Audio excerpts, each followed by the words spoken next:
Assalamualaikum warahmatullahi wabarakatuh. Nama saya Nur Amelia Rahmatillah dari kelas 12 IPA 4, nomor absen 18. Di sini saya akan menyelesaikan tugas praktek informatika, menjelaskan tentang domain dan lain-lain. Yang pertama adalah domain. Anda pasti pernah menjumpai istilah domain dan bertanya-tanya apa itu domain. Jadi kita diibaratkan domain atau nama domain adalah alamat Anda, contohnya GPS.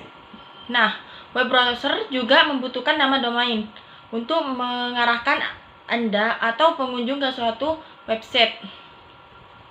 Nama domain terdiri dari dua elemen utama, contohnya nama domain facebook.com menurut nama website Facebook dan ekstensi nama domain .com.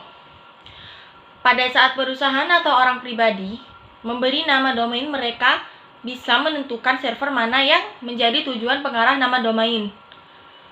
Registrasi nama domain dikelola oleh organisasi yang disebut ICANN, Internet Corporation for Assigning Names and Number. ICANN menentukan ekstensi nama domain yang tersedia dan memiliki database yang tersentralisasi berisi informasi pengarahan nama domain. Setiap website yang Anda buka terdiri dari dua elemen, yaitu nama domain dan web server. Web server adalah mesin fisik yang menyimpan file dan database website ada lalu menampilkannya kepada para pengunjung situs saat mereka mengakses dan membuka website dari komputer. Yang kedua, namun domain merupakan nama yang tidak diketikkan para pengunjung untuk membuka dan mengakses website Anda. Namun ini mengarahkan web browser ke server yang menyiapkan resource website tanpa adanya nama domain. Orang-orang harus mengetikkan alamat IP server untuk mengakses Anda, yang tentunya akan cukup merepotkan. Nah, yang kedua itu, apa itu subdomain?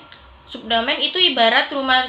Subdomain adalah ruangan yang terdapat dalam satu rumah, yang dalam konteks ini adalah website. Jadi alamat website utama, bisanya kamu akan melihat www sebagai subdomain, namun kamu bisa mengganti www dengan nama lain. Subdomain seringkali dianggap sama dengan add on domain dan private domain. Agar kamu tidak salah membedakan, kamu harus tahu apa definisi kedua jenis domain berikut. Add domain seperti add ons atau pemerintahan tambahan. Ketika kamu membeli sesuatu, artinya dalam satu akun hosting kamu bisa menambah domain-domain lain yang mungkin tidak ada hubungannya dengan website. Nah utamanya add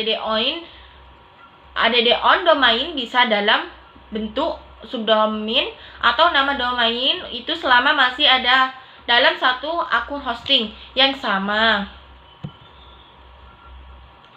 Second level domain. Second level domain merupakan nama domain yang ada didaftarkan, misalnya www.domainisia.com. Nah, domainisia inilah yang termasuk second level domain. Terdapat beberapa level yang membangun suatu domain. Terdapat 3 level, yaitu top level domain, second level domain, third level domain.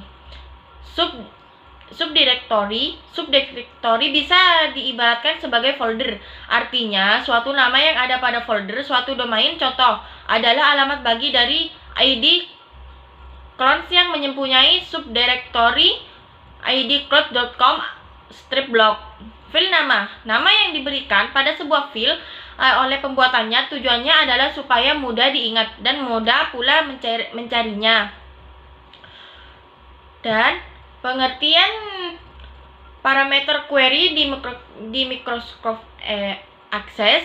Query adalah bahasa SQL structured query language yang ditampilkan dalam bentuk visual, yang dapat digunakan untuk melihat, memodifikasi, dan menganalisa data dengan berbagai jalan yang berbeda.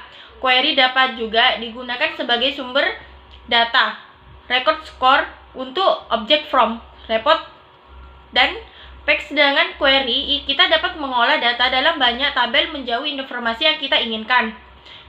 Dan sekian, terima kasih. Wassalamualaikum warahmatullahi wabarakatuh.